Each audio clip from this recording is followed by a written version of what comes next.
So the question that I will start to answer in this presentation is, what is the Looper co-creation method and how can it empower people to improve their neighborhood? Every city has to find solutions to problems such as air pollution, traffic safety, or lack of urban green spaces. These are not new problems, but we still haven't found a solution to solve them. And pretty much any city in the world is experiences these same problems. So this was our starting point, the problems such as air pollution, traffic safety, and the lack of green space. And then we wondered if involving citizens and other stakeholders would allow us to find and implement solutions more easily.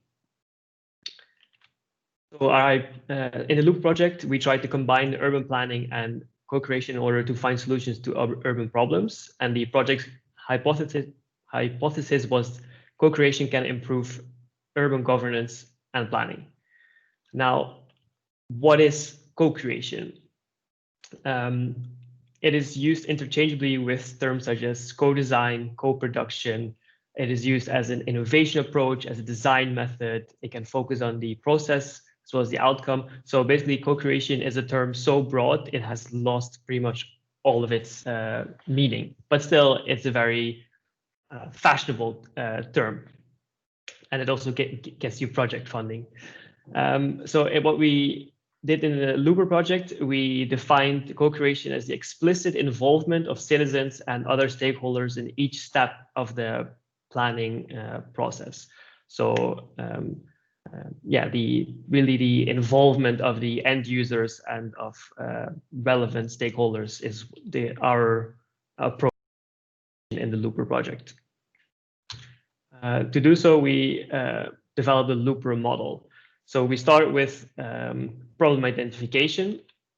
So let's find out what matters to the people here, then collect the data. Let's get the data and measure the problems. And then let's put the data on a map and see what they mean, the data visualization. All of these steps were done together with citizens, as we'll explain later. Then there was a second stage of co-design. So first, let's create and design the possible solutions. The impact of solutions on the citizens, the municipality. The last stage was the action and feedback stage, where the results of the evaluation of the different ideas are used to then implement one or multiple solutions. So let's put the best solutions into action. And then we also want to find out what is the impact of these solutions. So let's monitor how they work in reality. Then this brings us to the Looper model. It's in a loop. So you start from stage 1A and you go all the way to 3B. And then overall, let's learn from what works so we can do it better next time. So all these successes, failures, insights are used to start another loop, but to do it better. So what we did in the Looper project in our living labs, we did 2 of these loops where we used all the experiences from the first loop to then try to improve the second loop. And Florence in the next presentation will give more information on how we did that in Brussels. In the project, we had 3 so-called living labs. One was in Verona in Italy, one was in Brussels in Schaarbeek, and one was in Manchester. And then these are some examples of how the Looper model was applied in the Looper living lab. So for example, on the problem identification, we use participatory data collection. So we organize events where we had this handheld monitoring device and we measured how fast cars were going at places that had been identified by citizens as being dangerous places. Then in the second image, you can see the citizens using a map to discuss and co-design possible solutions. This was usually done at workshops, but there was also an online component to this where people could use an online platform to submit their ideas.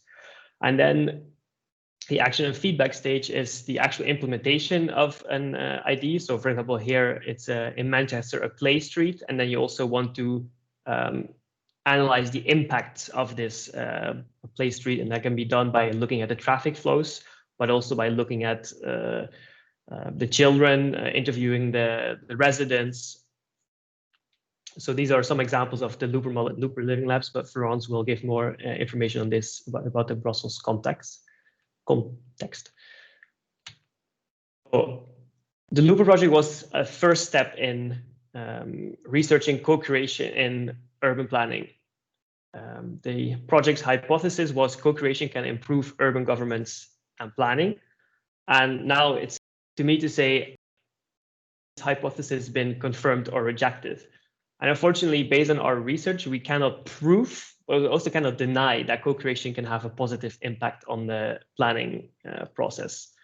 We have observed positive impacts of co-creation on participants, on the neighborhood, and even on decision makers.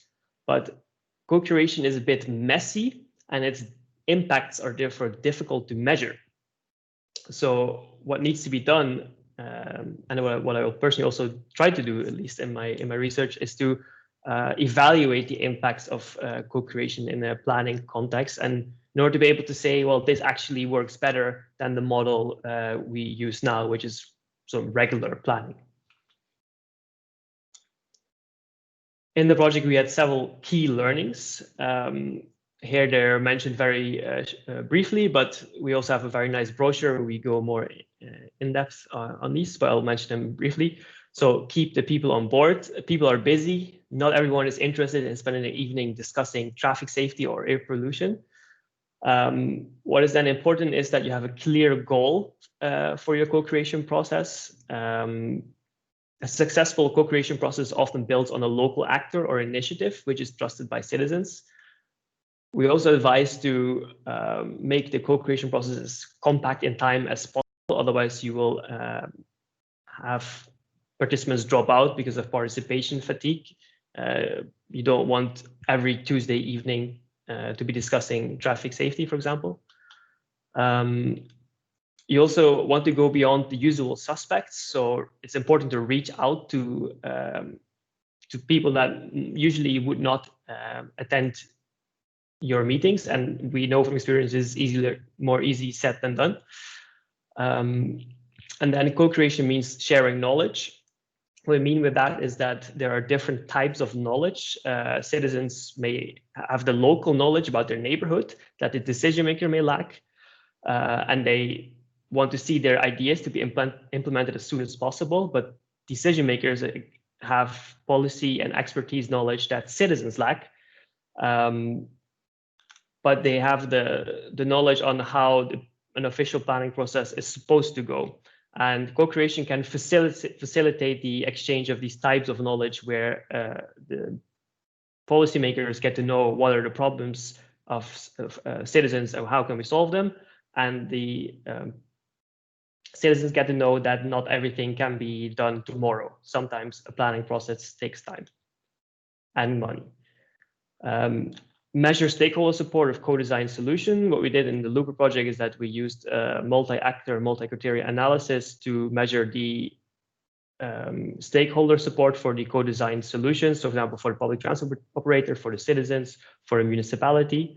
And by doing that before the implementation, you can kind of see what are the what idea is probably more easy to implement than the other, because we expect more stakeholders to support this idea. Fourthly, build trust between local actor, researcher, and policymakers. We noticed that academics and policymakers may have more technical knowledge on the issue, but they don't have the network or capacity to reach citizens. And therefore, building trust between citizens and the Living Lab organizers may therefore take time and effort. A local anchor, such as the local NGO, business, or school, can make this process more easy. And then lastly, combine online and offline tools. There's new digital for data collection, visualization, idea generation, and monitoring, which can help to facilitate knowledge sharing and the learning loops, especially for larger areas. But human contact is still needed to motivate, share, and discuss the results. And many communities prefer offline forums and workshops. So if you want more information, please visit our project website. There's a toolkit, methodology, deliverables, and papers. And then we also have a very nice brochure, as I mentioned before. And that was my presentation. Thank you very much, Jesse, for this introduction. And you might already have some questions, so please hold on to your questions. Let's hear first about the local experience in Brussels in our living lab from Florence Lepoudre, who works at BRAL. She's a project manager. BRAL is an urban movement working with citizens for sustainable Brussels, and Florence works on co-creative mobility projects. Florence, the screen is yours.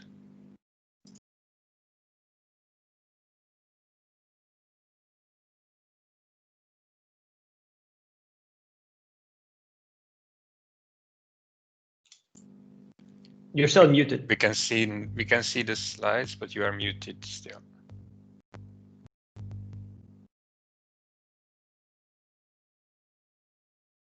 Yeah, I think this should be okay.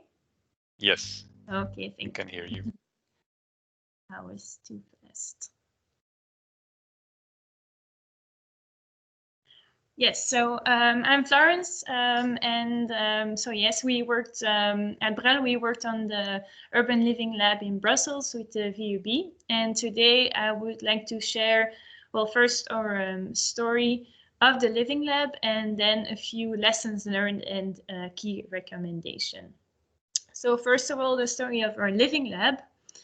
So the location, we worked in the municipality of Schaerbeek. It's a rather young and diverse population with a few traffic safety hotspots and many local initiatives working on these traffic safety hotspots.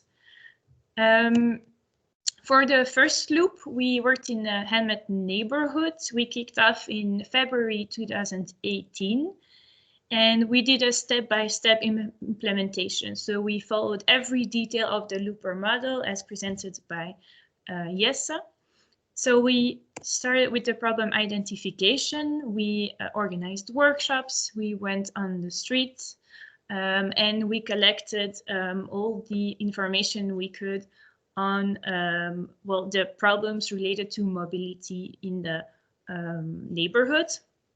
This led to well, a focus on traffic safety, and we then went to data collection. There we organized a few surveys. We did the speed measurements, as Jesse said. We also did traffic counts, etc., to have as much data as possible about the traffic safety problem in the neighborhood. And with all this data, we co-designed solutions. We had about 40 solutions posted on the online platform. And based on the MAMCA analysis that the VUB did, we selected one intervention. So we worked on well, was said on a rather dangerous crossroads where a lot of kids play. And we drew this big mandala on the street to show that it was a residential area and that car drivers should slow down. The police also came and analyzed the location, did some speed measurements, and all the data was actually afterwards also shared with the municipality so that we could maybe think of a longer term solution for that traffic safety hotspot. For the second loop, we worked on a school street. And we kicked off in June 2019. And here we actually were able to do a quicker implementation. The problem identification phase was really short, as we knew that traffic safety in that street was a problem for the school. So we directly went to data collection and co-design of the solution. Here we also organized workshops, surveys, we did speed measurements, and we implemented the solution. So the school street was, we started with a test phase of 3 months. But as you have probably guessed, we weren't able to go till the end of the test phase because the school closed because of the COVID-19 crisis. And we weren't able to start again later, but the school is still interested, and the idea is to start the test again later when things go back to normal. But anyways, we were able to learn a few things from this experience, and we have some key recommendations we would like to share with you today. So first of all, about the methodology, as I said in the first loop, we set out every detail of the concept, which actually made that the first and second step were a bit too long. We took a long time to identify traffic safety as the problem in the neighborhood, whereas it was already known. As I said, there were a lot of local initiatives already working on that topic. So it was obvious that that was something that was really an important matter in the neighborhood.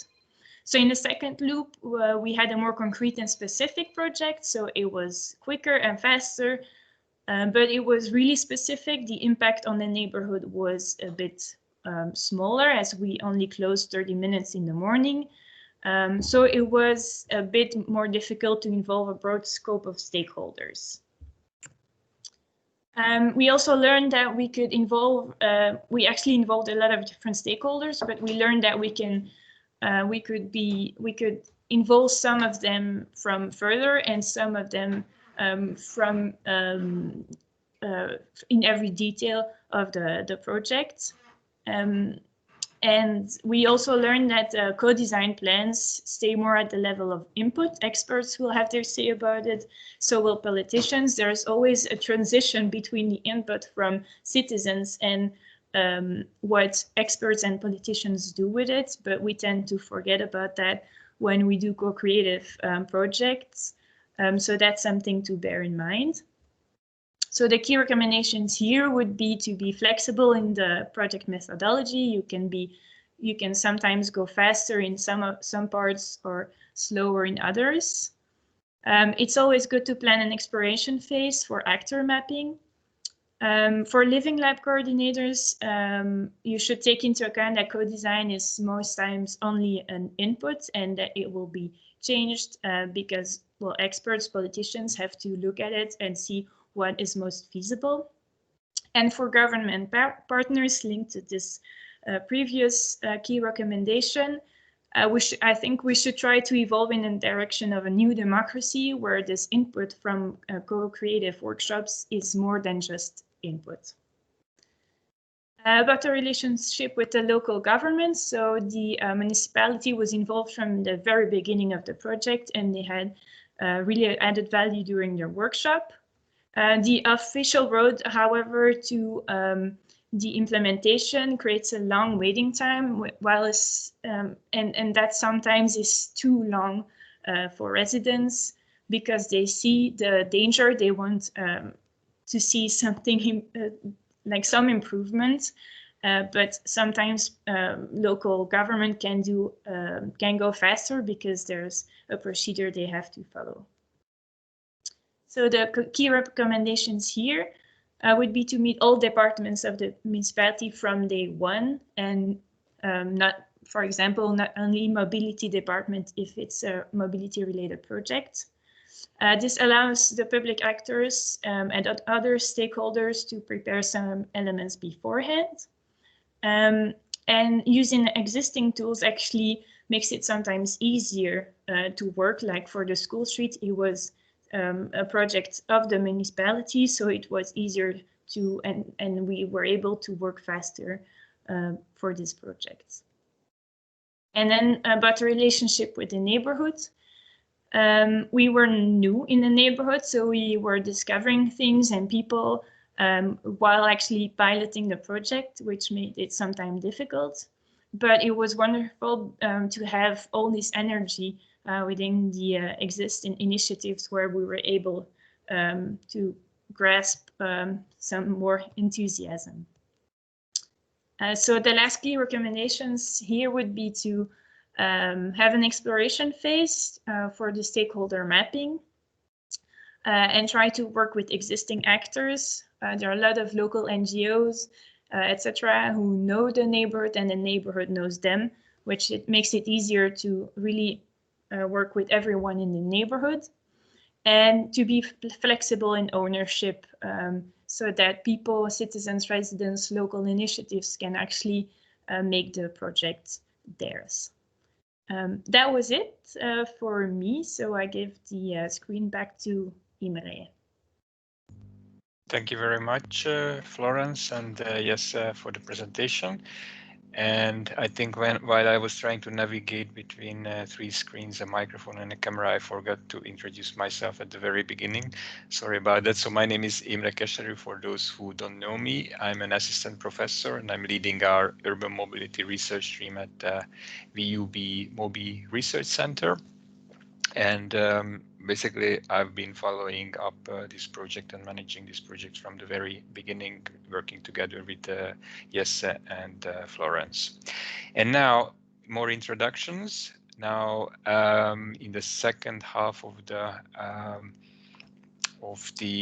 session, we will have a panel discussion. But before we jump to that, are there any questions about the presentations, about the LOOPER project, about our living lab in Brussels? So you can raise your digital hand. There's one person, Randy, who's raised their hand. Okay, I think let's make actually everyone to be able to unmute themselves, because we are not a lot of people.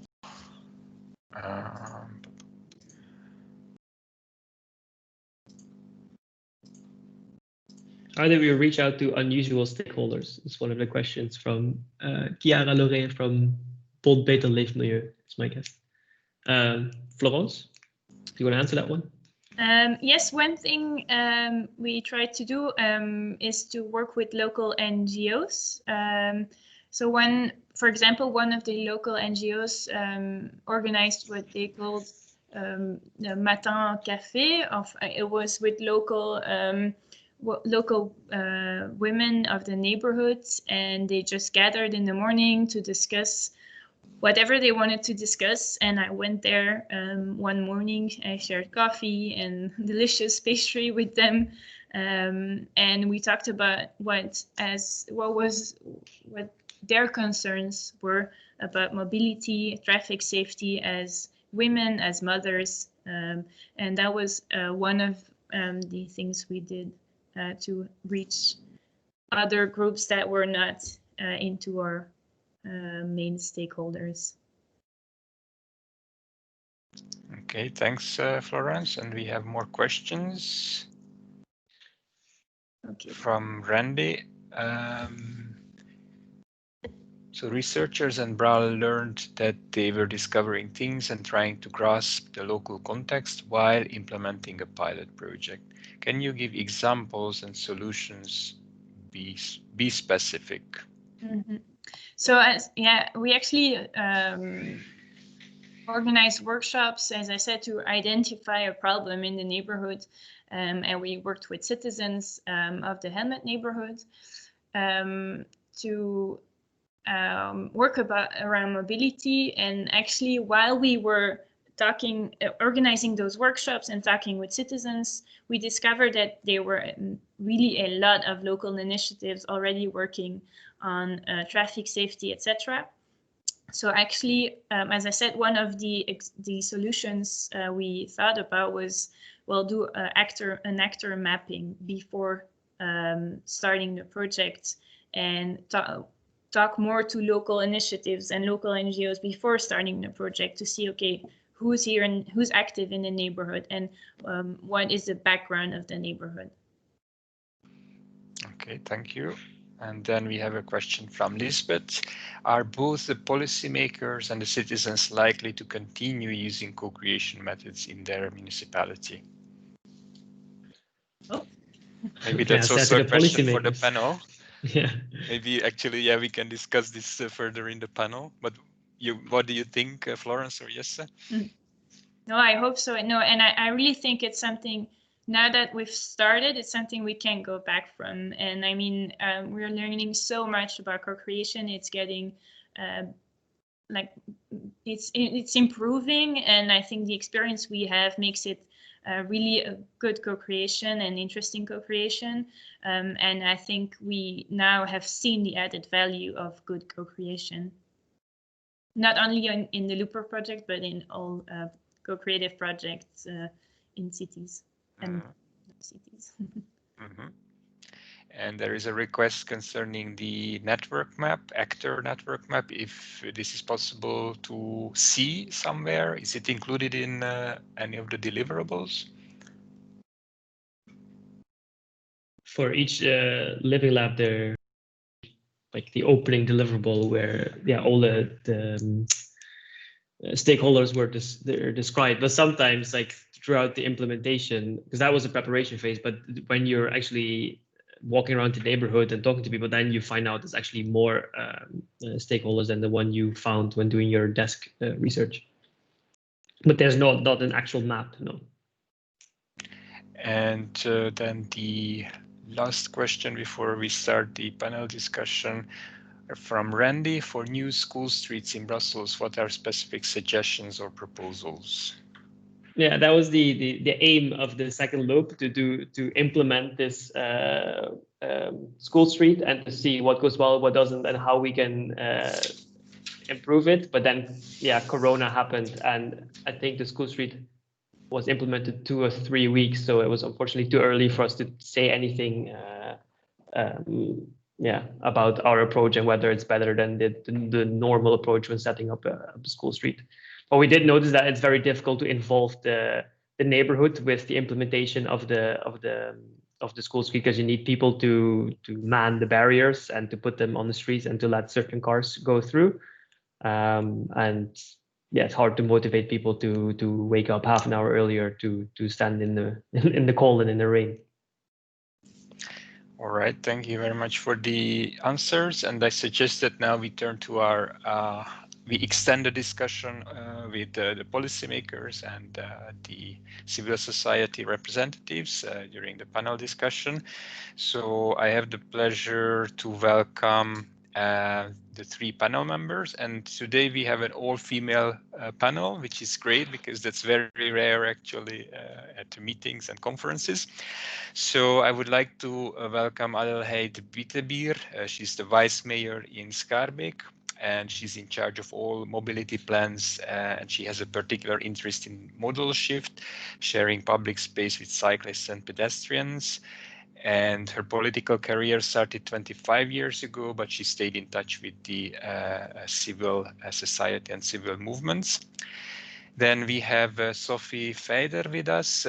She's representing Heroes for Zero. She's the coordinator, actually, and it's a non-profit organization that strives to transform Brussels into a more child-friendly city. She's a historian by training, and she has been living in Brussels since 2010, and she has been actively promoting soft mobility ever since her daughter's birth in 2016. And finally, we have also Julie Bérard with us. She's a project manager at Sustainability NGO 21 Solutions, where she's in charge of projects dealing with citizen and institutional participation. And she worked, among others, on the participative process and the drafting of the Good Move plan, the mobility plan for the Brussels region, and other participatory projects. So my first question to each of the panel members would be to briefly react to what you have heard now today and what your experience have been, because some of you actually know already the Looper project. How do you see the role, the present of co-creation in Brussels, and are there any experiences or any tools or methods that you can build on, for example, from the Looper project? I suggest we start with Adelheid. Hello, thank you for inviting me. It is an opportunity also to listen how the other stakeholders in those projects have have experienced the projects.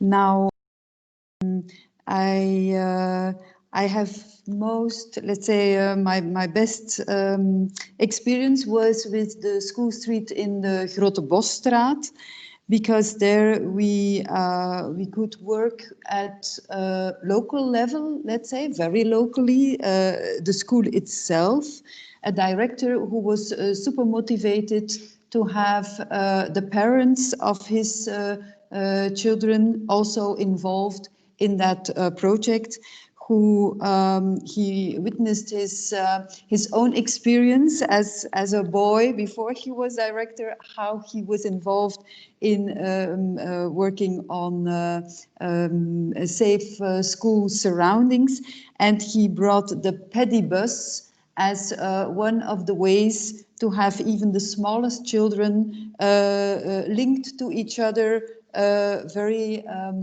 consciously, how to go safely to school. So that for the projects. Now, what I did like in the presentations is that you speak as well of the experience of the people who are their everyday life is a confrontation with public space, yes or not safe enough, but also recognizing the importance of the expertise. And as a vice mayor, of course, we want to hear, let's say, the voice of people who live every day with specific situations, but we do have a whole battery within the administration of experts who are experts in their well, let's say in their in hun domain, in their field. Domain. in their field. So we have specialists on mobility and planning. We have partners who are working on participation, but our experts on mobility are not working on participation. So that is for us certainly a development, the way to choose, but we're not there yet. Okay, thank you very much. And I give the word now to Sophie. If you could briefly comment as a representative of a bottom-up organization. Yes, thank you very much for inviting me to be part of this panel. I just briefly wanted to say that Heroes for Zero is actually an umbrella organization that gathers all the different collectives that mobilize themselves for the Zero Vision. So perhaps you know more 1030/0, which was the first of the collectives to begin. I myself am part of 1060/0. And so, yeah, 1030/0 was very active in Skadebik in terms of road security. And I'm guessing that in your co-create project, you must have come across them at some point. Yeah, I mainly have a lot of questions. I myself am part of a co-create right now. We're in the phase of montage de projet, and we're working on also public space and how to get citizens to be much more empowered to have a say in how do you shape this public space, especially in redesigning streets, and specifically in the context of contrat de quartier, which is now going on in the bottom part of Saint-Gilles. And so, yeah, I have quite a lot of I can share some of the thoughts that we've been thinking about in the process. We're just in the starting phase. So I was one of those people who clicked on, yes, I have used it, but not an expert on co-create. In any case, part of my reactions would be the following.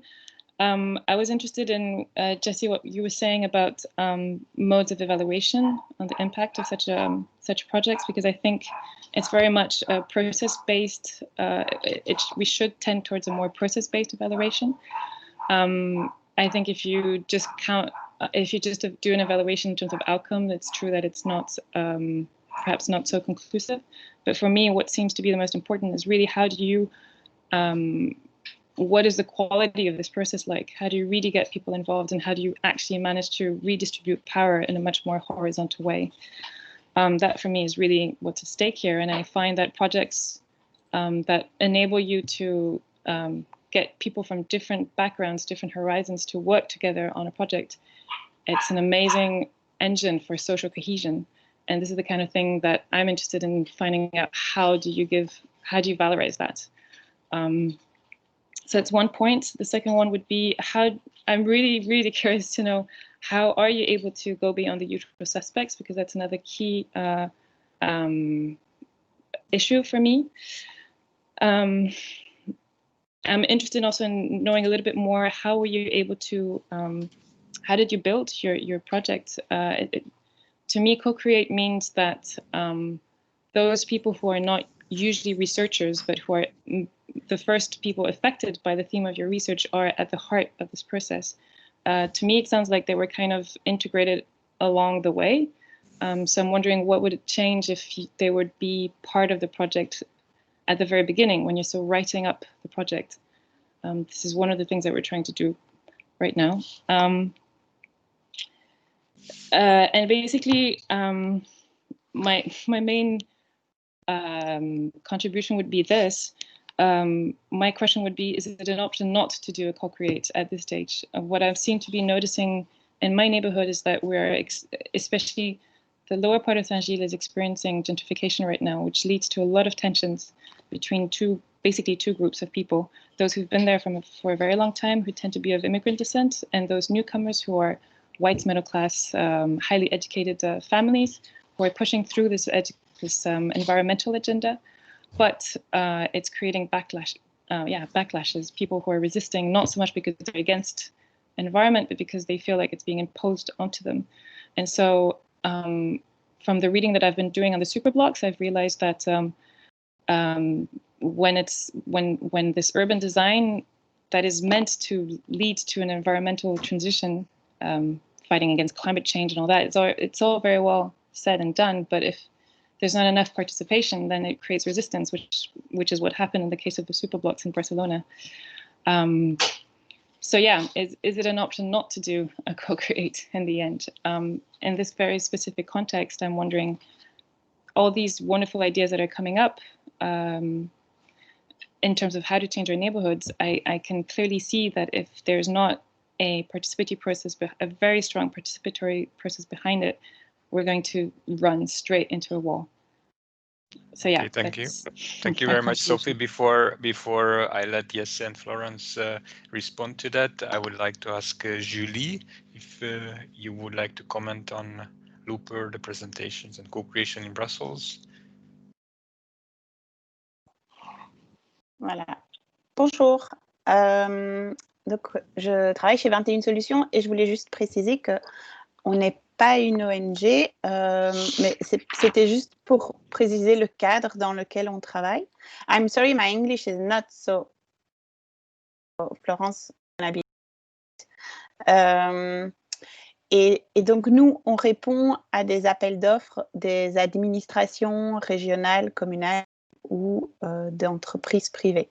Et donc, en général, on ne crée pas le projet, on répond à un appel d'offres pour mettre en place un projet.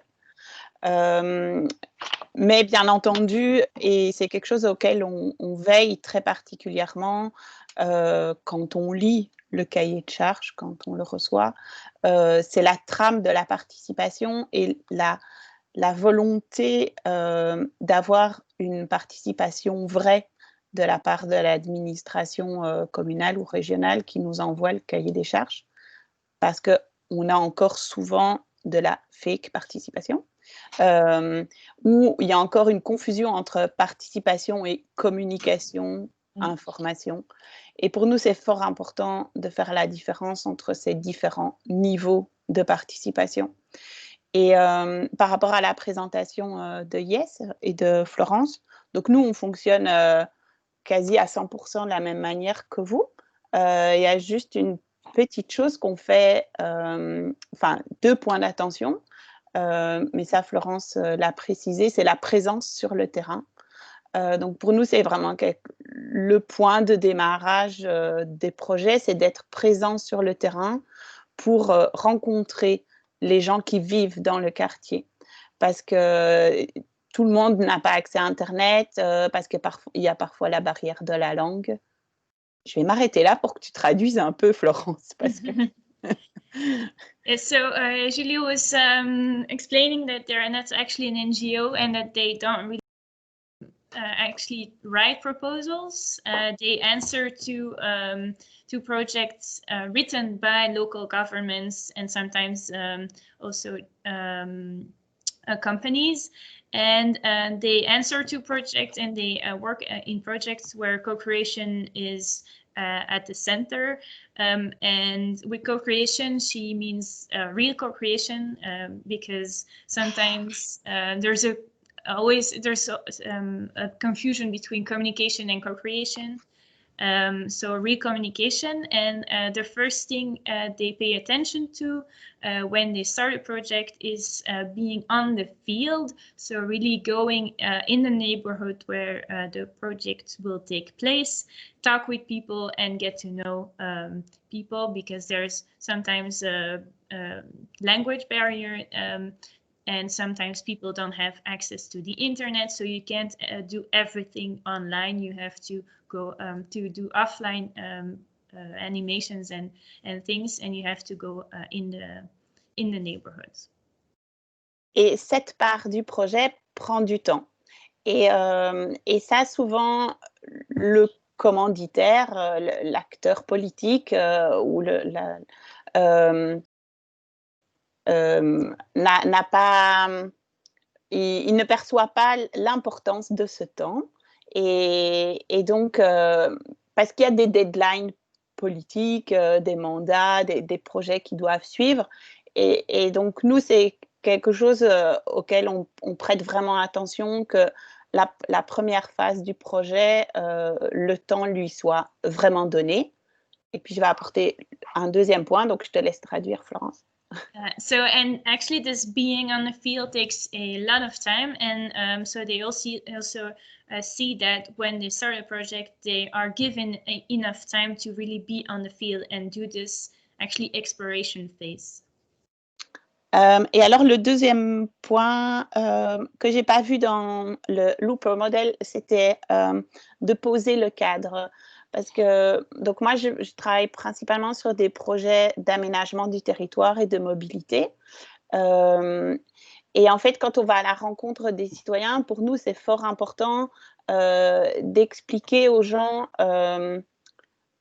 pourquoi on est là et dans quel cadre les choses se mettent.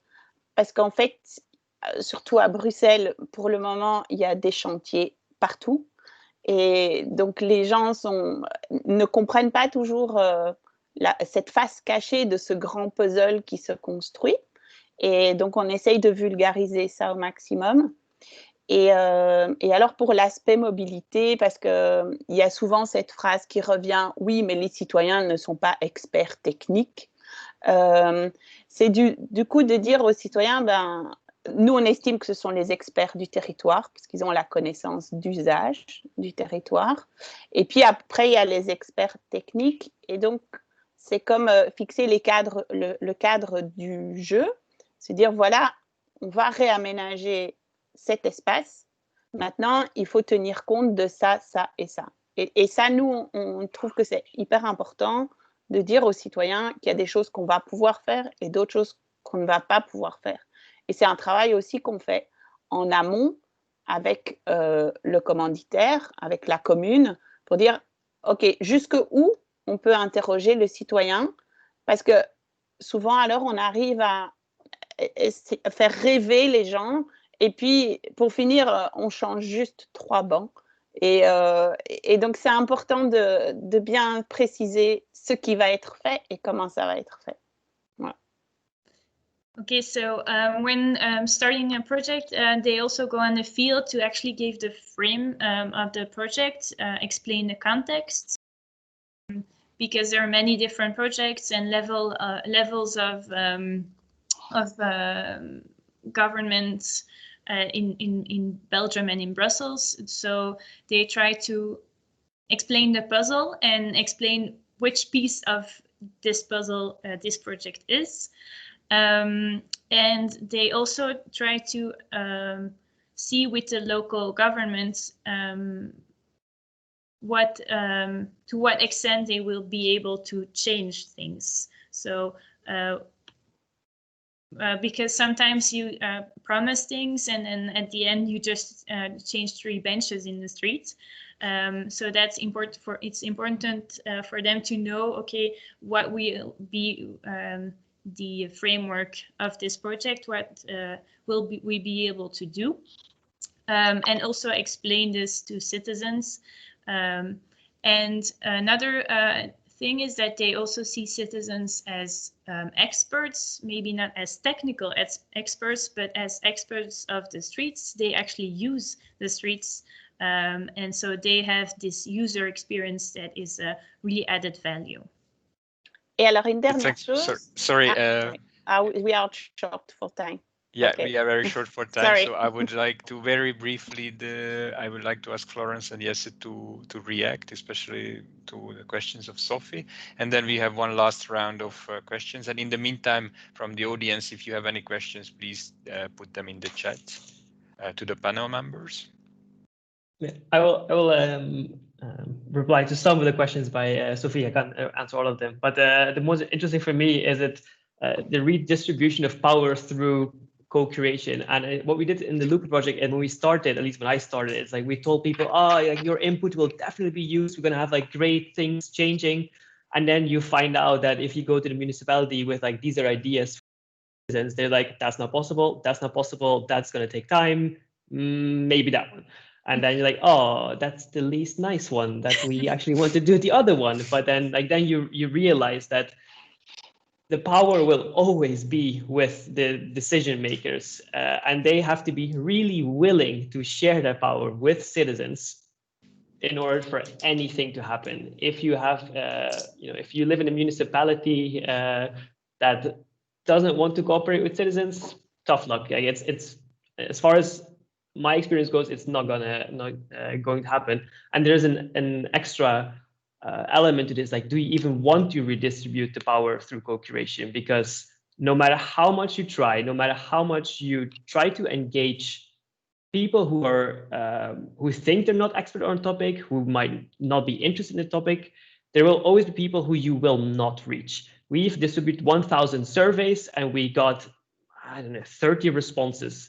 So there are many people who just don't want to spend time. So then do you want to allow to give these 30 people who do reply a lot more power than the 970 that didn't reply? And to me, it's not fair. It's undemocratic, and therefore I like the idea of distributing power more equally, but you also have to remember that we live in a representative democracy, and this is how things usually go. I leave the rest of the floor to Florence to comment. Yeah, I agree with most things that have been said here. And well, like I said, I think there are 2 things here, and I actually explained them a bit in the key recommendations. It's first, we have to really evolve to a new democracy where the input and the value, the added value of co-creation has its place, and has its is really a used input and not just a shopping list for a local government. But the other way around, I think we have to be more careful when we start a project, as Julie said, in what we can promise, what we can do, and be more careful around that, and sometimes take more time for a few things maybe. But I think we have it's two sides of the same coin. Thank you very much for the responses. Since we are running out of time, I would pose a last round of questions to the panel members before we close. I can't see any questions from the audience at the moment. As Jesse said, co-creation is messy, just like the rest of the world. So it's difficult to plan ahead or to have a very clear idea how everything is going to happen. This has happened to us also in the LOOPER project, because the rest of the world was going also in another direction with the COVID virus crisis. So how do you see the present and future of co-creation, for example, when such a crisis happens, like the COVID-19 crisis, when people actually are not allowed to meet each other? And can online participation and co-creation meetings like this actually somehow substitute or replace real meetings with people, or what we are used to in terms of meeting them in a coffee shop or in workshops? So how do you see that this crisis is actually going to change how we co-create or participate? And I would start with Sophie. Yeah, that was actually one of my questions that I wanted to ask you, because we are exactly in this very tricky situation where during our montage de dossier, we were meant to do a bunch of actions on the ground to help us clarify our thoughts in terms of what we want to do with this co-create project. And then, boom, the second confinement happened. Also, there were some complications with virus, etc., which meant that we then decided, okay, let's try to do an evaluation of what happened during the summer, which was that Heroes for Zero worked on the, we blocked one street for 1 month. It was called Pause Midi. And that led to really interesting, dynamics with local associations. And so we thought, okay, let's try to do an evaluation with the people who were involved in this project, that maybe we could do that. But even that became complicated because of this, this impossibility to gather. And I don't see how this can happen online. I really don't. The people that are at the heart of our projects, which are mainly people of color, we were able to reach out to them because we were on the streets every single day for hours on end, and that's what made them come again and again and again. Like we were offering all kinds of activities, and that was really, really interesting. And I just don't know how we can continue this work online. I just don't think it's possible. It's a bit gloomy, but yeah, I'm open to any suggestions at this stage. Okay, thank you very much. Julie, a brief reaction to the question in terms of co-creation in the future and in times of COVID? Oui, c'est vrai que ça complique beaucoup la chose. Nous, on va encore un petit peu sur le terrain. Et du coup, on fait très attention. Là, par exemple, au mois de décembre, on a un projet à Kuregem. Et Kuregem, c'est un quartier d'Anderlecht qui est très populaire. Et on n'imagine pas la participation online. Et donc, on y va plus souvent et on rencontre des petits groupes de personnes par 4, parce que c'est ce qui est autorisé pour le moment. 4 personnes masquées dans l'espace public. Alors, c'est vrai que du coup, ça met à mal la participation. Mais c'est vrai que ça nous pose beaucoup de questions aussi. Ouais, on n'a pas encore trouvé la réponse. Mais donc, on essaye. Voilà, on va encore un petit peu sur le terrain. Je te laisse traduire, Florence. Surtout qu'en fait, on est de plus en plus en hiver, et donc c'est d'autant plus difficile de se rencontrer dehors, quoi. Ouais. C'est ça le problème en plus. Oui. Maybe let Florence. A quick translation.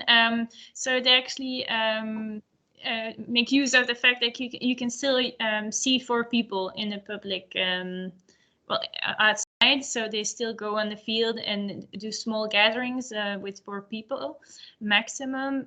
But they don't really have the solution for online participation during COVID as well. It's still a big question.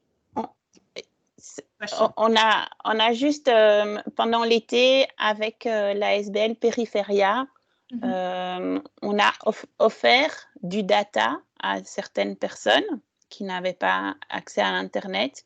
Et alors, on a pris le temps, mais c'était des groupes cibles de personnes, et on a pris le temps de les mettre en capacité individuellement pour qu'ils puissent participer. Voilà, mais on ne peut pas le faire pour tous les projets. C'était pour un projet spécifique. So here for a very specific project, they actually did a quick learning for a few people on how to use the internet and how to participate online, and also gave them data on their phone to do this. Okay, thank you very much. And finally, Adelheid, how do you see present and future of co-creation from the point of view of policymakers or a municipality like Schaerbeek? Well, I think indeed that the experience of our contrat quartier, as I heard Sophie speaking of Saint-Gilles, is something we could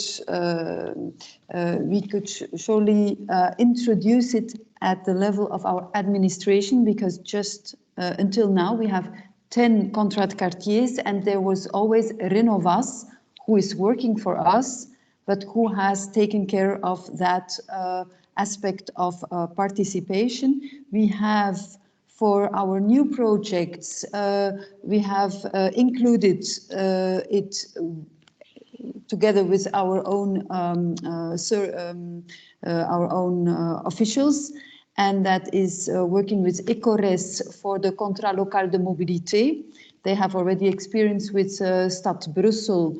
So we are looking now how we can make the participation also online.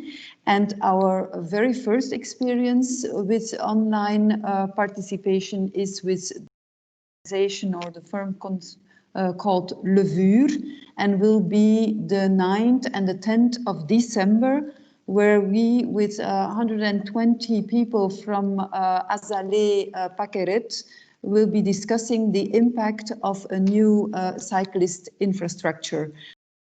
We are at the beginning, but we're taking the COVID necessity as an opportunity to work on participation, not only in real, but also in online and offline. But I can only confirm, as Sophie said, that the lack of the direct contact is for sure for groups like Heroes for Zero, but I can tell you also for politicians, it is really felt as something we are really missing, because also politicians go into the street, go to activities, meet people. It's where I met Jesse first, was in the streets, and now it has to be all online. So I hope that after COVID, we will have the two opportunities, but for now we have to make some first experiences with the virtual contact and the virtual way of participation. Indeed, these are very challenging times for all of us. Julie, a last remark? I can see you raise your hand. Yeah, it's just that on travaille aussi sur le contrat local MAI, donc Cure Game. Et en fait, on a des très bons chiffres de participation en ligne pour d'autres projets. Mais pour nous, il y a quand même le fait qu'on touche qu'une tranche de la population. Et donc, c'est quand même, ça pose quand même question sur la représentativité des personnes. Mais je rejoins tout à fait ce que Madame Adelheid disait, que voilà, c'est un besoin pour tous d'être sur le terrain. Mais c'est quand même... IEB a sorti un texte sur le fait de la justesse ou non de la participation online. So here also the idea is that online participation, the question is it representative? Because with online participation, you only have part of the population actually participating. So this is not really representative of the whole population. Mm-hmm. Indeed. Unfortunately, we have run out of time. It's a great discussion, and I think this meeting and also the LOOPER projects and other projects running on co-creation in Brussels are just the beginning, because we all have diverse experiences. We also have very diverse backgrounds. So I think this exchange of experiences is very important and will be very important in the future. And as said, also for us, LOOPER was, we just finished the project, but this is also the beginning of new projects. So we are looking into using co-creation in different contexts, for example, in creating mobility hubs in Brussels, but also working on mobility visions. So I think it's important that in the future we find a way, of course, in the near future only online, but later on hopefully we can also meet in person and regularly exchange experiences. So I propose that we keep in touch and learn more about each other's projects, and also look for opportunities where we can work together and really exchange very valuable experiences. And unfortunately, we cannot offer lunch. It would be very nice to continue this discussion over lunch and coffee. So you will have to actually make your own lunch. But the MOBI seminar itself continues. In the mainstream, I will be moderating the session on urban mobility, which will look at some somehow related issues like scenario development, digital inclusion, like we discussed today. And also we will have another focus session, which will be a workshop of demonstrating how MAMCA and evaluation can work, involving diverse stakeholders. We also use MAMCA in the LOOPER project as Jesse outlined. So these sessions will start at 1:30, and during the lunch break you can also interact with our students, because they prepared some proposals on how to improve mobility, how to establish and mobility hubs in Brussels. So there is the link on the slide. And I would like to thank all the participants here, the panel members, and also the colleagues from the project, but also the audience to attend this session. And we will find a way to keep in touch at a follow-up event. And hopefully we will have then more time to discuss further these topics. Thank you very much. Thank and you. Enjoy your lunch. Thank you. Thank you. Bye-bye. Bye-bye. Thanks. Bye-bye. Bye.